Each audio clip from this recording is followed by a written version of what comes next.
নমস্কার বন্ধুরা, আশা করি সবাই ভালো আছেন। লাভ টু ট্রাভেল চ্যানেলে আপনাদের স্বাগত জানাই। আজ আমি চলেছি প্রতিবেশী রাজ্য উড়িষ্যার বিখ্যাত সমুদ্র সহ চাঁদিপুর দেখতে। চলুন আপনারাও আমার সঙ্গী হন, আমরা একসঙ্গে চাঁদিপুর ঘুরে দেখি।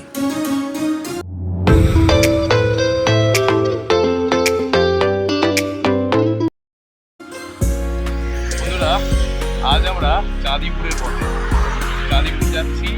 অলরেডি এখন 11টা বেজে গেছে, আর আজকে আমরা বেরিয়ে পড়েছি আমাদের নিজেদের বাইক নিয়ে। আমরা অলরেডি খড়গপুরের একদম কাছাকাছি পৌঁছে গেছি। এরপর আমরা চাঁদিপুরের দিকে ধীরে ধীরে এগিয়ে যাব। যাই হোক, আবার দেখা হচ্ছে আর একটু এগিয়ে।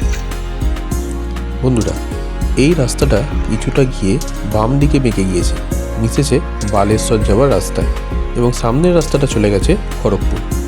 আপনারা যদি বাইক বা প্রাইভেট গাড়ি করে যেতে চান তাহলে আপনাদেরও এই রাস্তা দিয়েই যেতে হবে।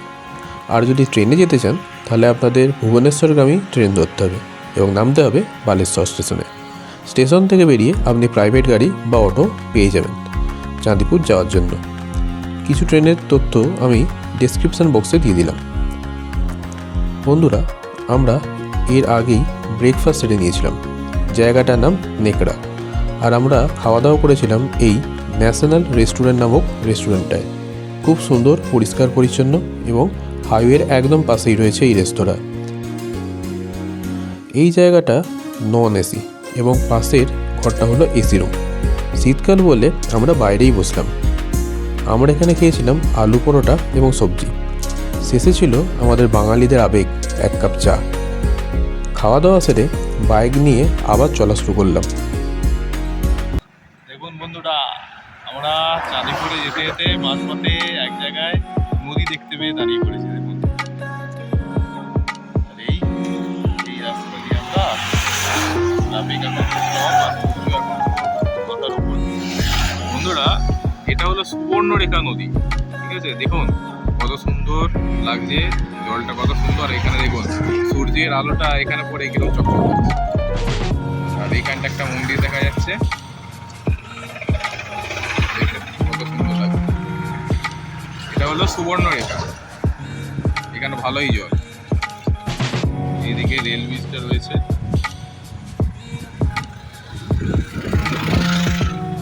এদিক দিয়ে আমরা এলাম।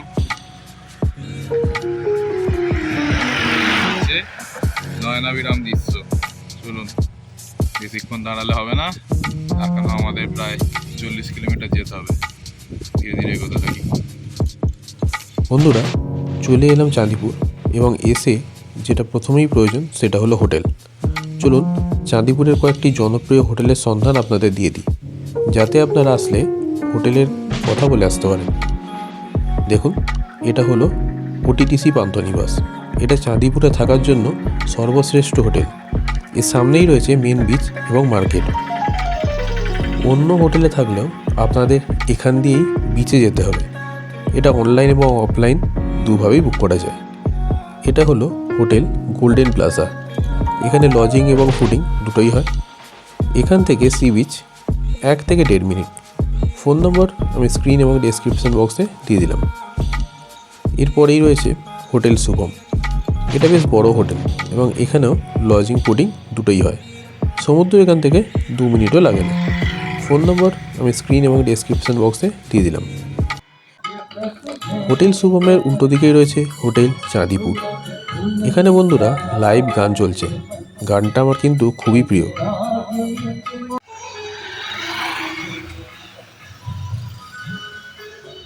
অ্যাম্বিয়েন্সটা অনুভব করুন বন্ধুরা। আমি এখানে থাকলে বারান্দায় চেয়ার নিয়ে বসে পড়তাম। ফোন নম্বর আমি স্ক্রিন এবং ডেসক্রিপশন বক্সে দিয়ে দিলাম। ওই যে দেখছেন, ওই রোড দিয়েই গাড়ি নিয়ে আপনাদের আসতে হবে। তবে বন্ধুরা, আমি ছিলাম আশা নিবাস গেস্ট হাউসে। এটা সমুদ্রের একদম পাশেই অবস্থিত, তবে সমুদ্র সেভাবে দেখা যায় না। চলুন আমাদের ঘরটা দেখাই। 3 নম্বর রুমে আমরা ছিলাম, এখান থেকে ব্যালকানি। এখানে খাওয়ার ব্যবস্থাও রয়েছে, খাওয়া দাওয়া করা যায় চাইলে। এই দিকটাতে আমাদের রুম, বলে দিকটা যেতে হয়। এদিকেও কিছু রুম রয়েছে। আর আমাদের রুমটা যদি বলি তাহলে 103, আর এই দিকে হচ্ছে সিঁড়ি রয়েছে। বন্ধুরা, আমি চাঁদিপুরে এসে কোন ঘরে ছিলাম সেই ঘরটা এবার আপনাদের দেখাই। ছিলাম কেন বলছি, কারণ এসেই আর কি তাড়াহুড়ো করে সমুদ্র দেখতে চলে গিয়েছিলাম, সঙ্গে সঙ্গে আর আমি ভিডিও বানাতে পারিনি ঘরে। আজ আমরা বেরিয়ে যাচ্ছি, বেরোনোর আগে আপনাদের ভাবলাম একবার রুমটা দেখিয়ে দিই, কারণ লাগেজ আমাদের ঠালা হয়ে গিয়েছিলো, সেই জন্য আর কি ভিডিওটা বানাইনি। এবার আমাদের লাগেজ গোছানো হয়ে গেছে, বেরিয়ে যাওয়ার আগে সুজাস ঘরটা একবার দেখিয়ে দিই। এটা হচ্ছে 103 নম্বর রুম। সিসিটিভিও রয়েছে, ওখানে সেফটি নিয়ে কোনো চিন্তা নেই। আর এই রুমের মধ্যে যদি ঢুকি, এখানে একটা ডবল বেড আর দুখানা কম্বল দিয়েছিল ইউজ করার জন্য।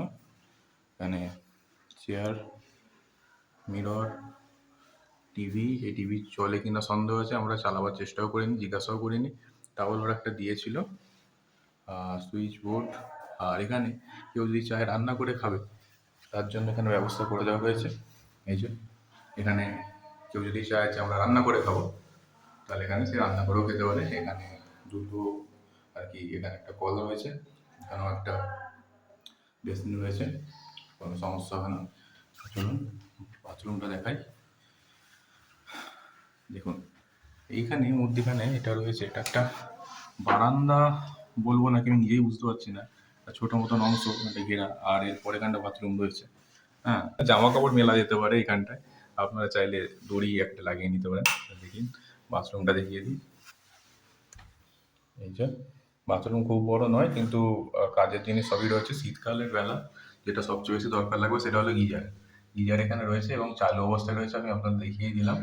আর দূরেতে ওখানে কোমোড রয়েছে, আর এইখানে একটা হ্যাঙ্গারও রয়েছে। বালতি বালতি সবই দেওয়া, কোনো প্রবলেম হবে না। এটা একটা নন এসি রুম, আমাদের থেকে এর ভাড়া নিয়েছে 1050 টাকা পার ডে। আমরা এখানে 2.5 দিনের মতন ছিলাম, সেই হিসাব করে আর কি কী বলে 2 দিনের পুরো ভাড়া আর একটা কী বলে 525 টাকা হওয়া উচিত, 500 টাকা নিয়েছে আর কি। মোট আমার এখানে 2.5 দিনে 2600 বিল হয়েছে, শুধু থাকা, লজিং। ফুডিং এখানে রয়েছে, ফুডিংটা আমি তো আপনাদের দেখিয়েছি। আর মোটামুটি রিজনেবল প্রাইস আছে, খাবার কোয়ালিটি খুবই ভালো, রান্না খুব ভালো হয়, খেতেই পারেন, এখানে কোনো অসুবিধা নেই। আগে থাকতে অর্ডার দিয়ে দিতে হবে। আর এসি রুমগুলো হচ্ছে সেকেন্ড ফ্লোরে আছে, আমাদের এটা ফার্স্ট ফ্লোর। এখানে যে রুমগুলো আছে সবই হচ্ছে নন এসি। পাশে একটা এসি রুমও রয়েছে, চাইলে তারা নন এসি করেও দিতে পারে। আর যেহেতু এটা কিচেন ছিল, তাই এটা কিরা নন এসি রুমই রেখেছে। কিন্তু এখন শীতকালের সময়তে এসির কোনো দরকার নেই, আরামসে থাকা যাচ্ছে, ফ্যান চালাবারও দরকার নেই, রীতিমতো ঠান্ডা। আমাদের ব্ল্যাঙ্কেটও ইউজ করতে হয়েছিল। ঠিক আছে, এবার চলুন একটু ঘুরে আসি। দেখুন, চলে এলাম পান্থনিবাসের সামনে। এবার এখান থেকে আমরা বিচের দিকে যাব। এখান থেকেই শুরু বিচ মার্কেট। মার্কেটটা খুব একটা বড় নয়। দেখুন, বিচের সামনে এখন জল নেই, তাই কত কি বিচে নেমে পড়েছে।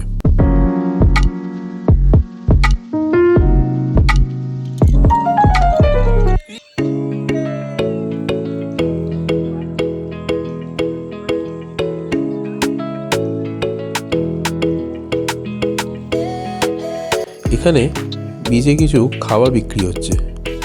জল এখন অনেকটা পিছিয়ে গেছে। যত দূর পর্যন্ত দেখা যায় এখানে শুধু বালি আর কাদা দেখা যাচ্ছে। বালি বলতে একটু মিহি বালি, কাদারই মতো শক্ত মাটি। আর জলের অংশ থেকে এইটুকু বোঝা যাচ্ছে যে জল এই পর্যন্ত ওঠে, কিন্তু এই মুহূর্তে জল তো দেখাই যাচ্ছে না। অনেক দূর পর্যন্ত আমরা শুধু বিস্তীর্ণ বাড়ি দেখতে পাচ্ছি। আর এখানে কিছু দোকান বসেছে। হাঁটার সময় এই হচ্ছে চাঁদিপুরের বৈশিষ্ট্য। জল এত দূরে চলে যায় যে এখান থেকে দেখাই যায় না। যদিও এখন অন্ধকার হয়ে গেছে, আমাদের আলো থাকলে হয়তো একটু বোঝা যেত যে জল কতটা দূরে আছে। আর এইগুলো দেখে বোঝা যাচ্ছে যে এখানে যখন জল থাকে না, গাড়ি ফাড়িও সব চলাচল করে, নেমে পড়ে, বাইক নেমে পড়ে, সাইকেল নেমে পড়ে, এইসব ভ্যানগুলো সব নেমে পড়ে।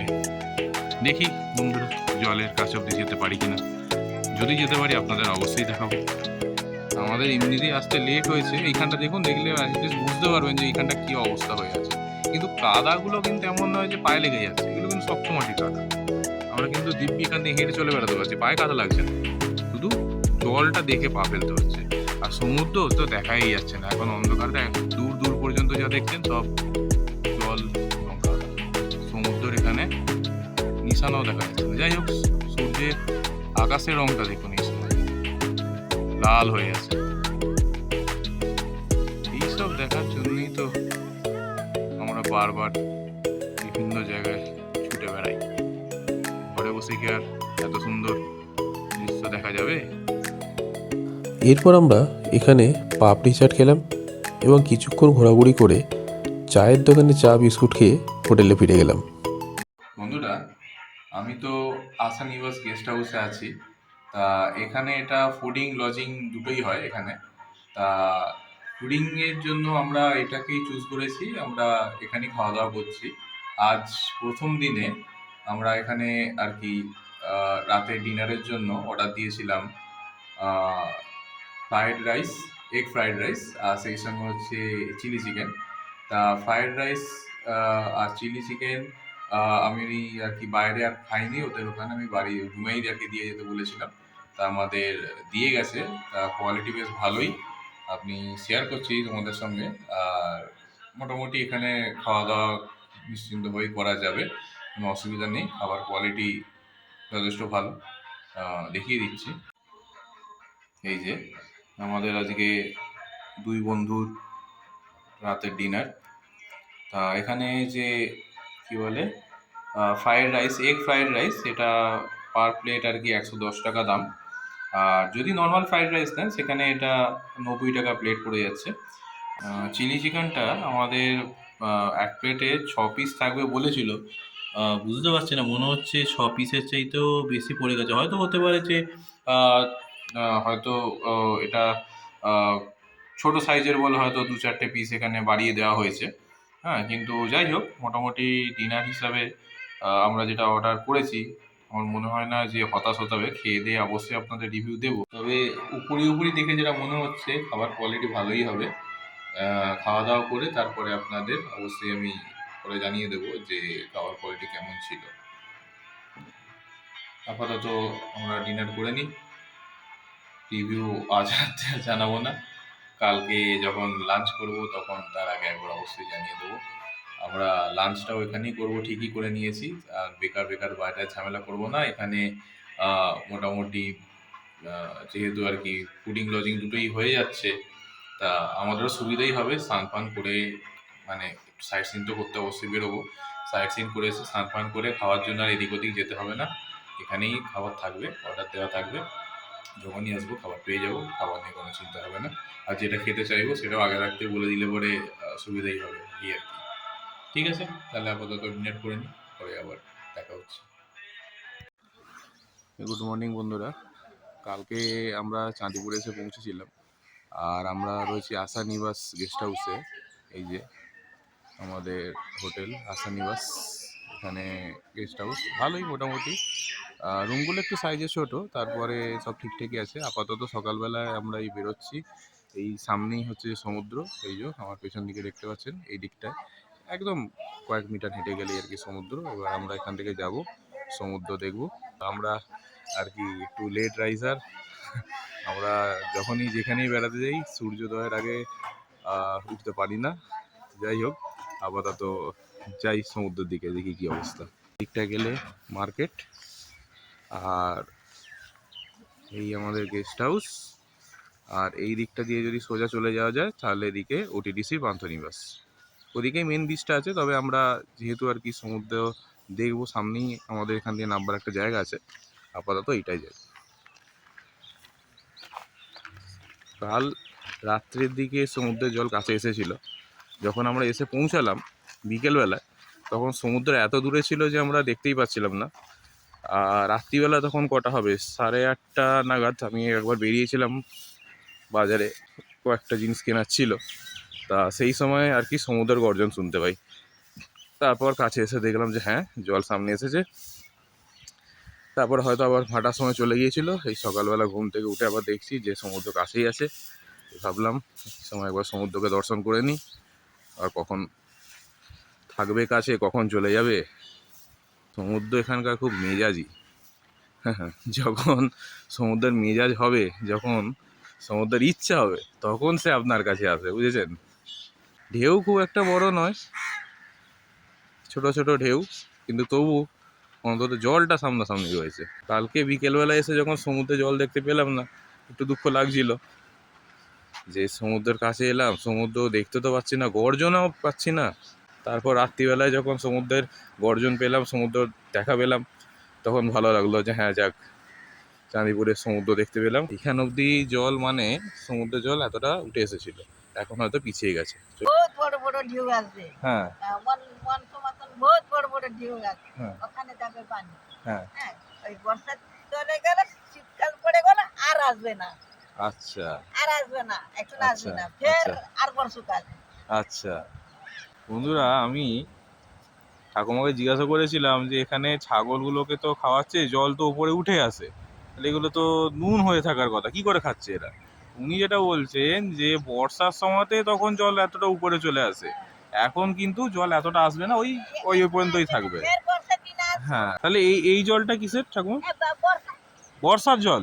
ও বাবা, এখানে ছিল এতক্ষণ? হ্যাঁ, ও বাবা, আছে, কয়রা কয়রা আছে, আচ্ছা আচ্ছা আছে, পানি আছে। আচ্ছা আচ্ছা। চাঁদিপুর সি বিচ, সমুদ্রের গর্জন তো শোনা যাচ্ছে, কিন্তু ঢেউ ছোট ছোট।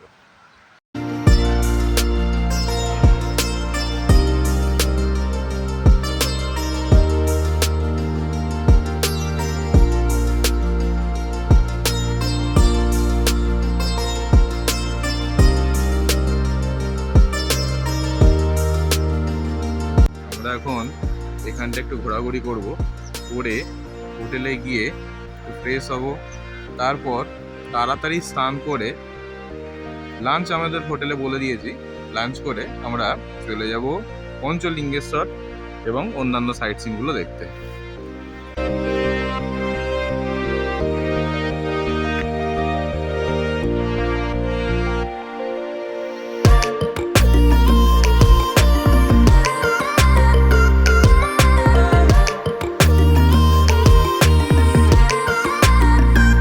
দেখুন সমুদ্রকে একটু কাছ থেকে আপনাদের দেখাই। আমি একদম সমুদ্রের সামনে চলে এসেছি, আর সূর্যের আলোটা এখানে পুরো চকচক করছে। সূর্যের দিকে সোজাসুজি তো তাকাতে পারছি না, প্রচণ্ড তেজ। সমুদ্রের জলেতেই তাকে দর্শন করে নিচ্ছি তাকিয়ে। হ্যাঁ, আর এই হচ্ছে চাঁদিপুরের সমুদ্র, খুব কাছাকাছি।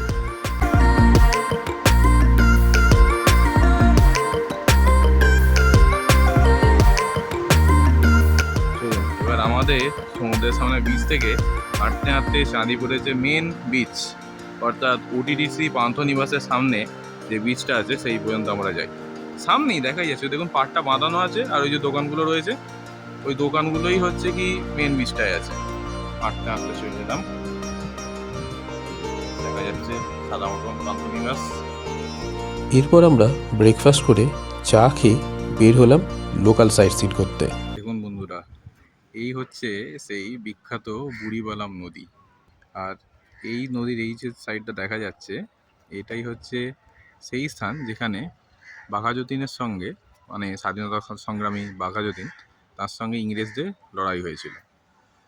আর এই দিকটা যদি আমরা চলে যাই, তাহলে এই দিকটায় একটু গেলে পরেই দেখা যাবে ওই বলরামগড়ি ফিশিং হারবার, ওটা আমি আপনাদের দেখাবো এরপরে, ওদিকে আমরা যাব। এই স্থানটা আসা খুব একটা সমস্যা নয়, আপনারা তো চাঁদিপুর থেকে যখন বাইরে বেরোচ্ছেন, সেইখানে যে রাস্তাটা আপনার ডান দিকে টার্ন নিয়েছে, সেইটা দিয়ে একটু এগিয়ে আসলে পরেই আপনারা পেয়ে যাবেন রাধাকৃষ্ণ মন্দির। ওইটাকে ছেড়ে সামনেই দেখা যাচ্ছে নদীর পাড়। যাই হোক, নদীটা এখানটা বেশ ভালোই চওড়া, ভালোই স্রোত আছে, আর আমি দেখলাম যে এখানে ভালোই ট্রলার চলাচল করে, মাছ তো প্রচুর ওখানে তোলা হয়, সেটা আমরা দেখবো আর একটু পরেই। তো এরা সব এখানে মাছ ধরছে, ছিপ ফেলছে। এবার আমরা এগিয়ে যাই পরবর্তী গন্তব্যের দিকে। দেখুন, আমরা ওইখানটায় দাঁড়িয়েছিলাম, দাঁড়িয়ে এখান থেকে ভিডিওটা নিয়েছি, আর বেশ ভালো করেছে ওইখান অবধি যাওয়ার। রাস্তাটা। আর এই যে রাস্তাটা আছে, এই রাস্তাটা ধরেই আপনাকে আসতে হবে। আর এদিক থেকে গেলে বলরামগুড়ি ফিশিং হারবার। বন্ধুরা, আমরা এখন আছি বলরামগুড়ি যে ফিশ মার্কেট, সেখানে। এইখানে মোটামুটি ট্রলারগুলো এসে দাঁড়ায় তখন হচ্ছে কি এইখানে মাছগুলো নামানো হয়, আর এখান থেকে হচ্ছে মাছগুলোকে নিয়ে যাওয়া হয় মার্কেটে আর কি, চালান দেওয়া হয়। আর এখানে যদি আর কি কোনো খারাপ টারাপ হয়ে গিয়ে থাকে আর কি, সারানো টারানো হয়। এখানে কাজ চলছে সারানো, সেটা আমরা দেখতে পাচ্ছি। আর এখানে হচ্ছে কি মেনলি হচ্ছে আনলোডিং করা হয়। আর এখান থেকে হচ্ছে ছোট ছোট নৌকায় করে ওইগুলোকে নিয়ে আসা হয়, দেখাই যাচ্ছে এই যে মোটামুটি এখান থেকে মার্কেটে চালান যায় মোটামুটি। এই যে দেখা যাচ্ছে এই সব জায়গাগুলো এখানে মোটামুটি ব্যবস্থা রয়েছে নিয়ে যাওয়ার জন্য। আর এখানে মার্কেটটাও রয়েছে, বিশাল বড় মার্কেট। আর এখানে যদি আসতে হয় তাহলে এই মার্কেটের মধ্যে একটা এখানে মন্দির রয়েছে, সেই মন্দিরের ঠিক উল্টো দিকে যে গলিটা আছে সেই গলি দিয়ে হচ্ছে ভেতরটা ঢুকবো, ঠিক আছে। আর আসলে পরে খুব সুন্দর দৃশ্য। আর যদিও এখানে একটু মাছের গন্ধ রয়েছে, কিন্তু তাহলেও দৃশ্যটা বেশ ভালোই, এখানে আসলে ভালোই লাগবে। আমি রাস্তাটাও দেখিয়ে দিচ্ছি। এখানে আর কি রাস্তার উপর বাইকটাও রাখা রয়েছে, বাইকে করে আসলে পরে সবচেয়ে ভালো হয়। আর না হলে অটোয় করে আসলে বলতে হবে, বললে পরে অটোওয়ালারা নামিয়ে দেবে, তখন এখান থেকে চলে আসবে। আমি রাস্তাটা এবার একটু দেখিয়ে দিই।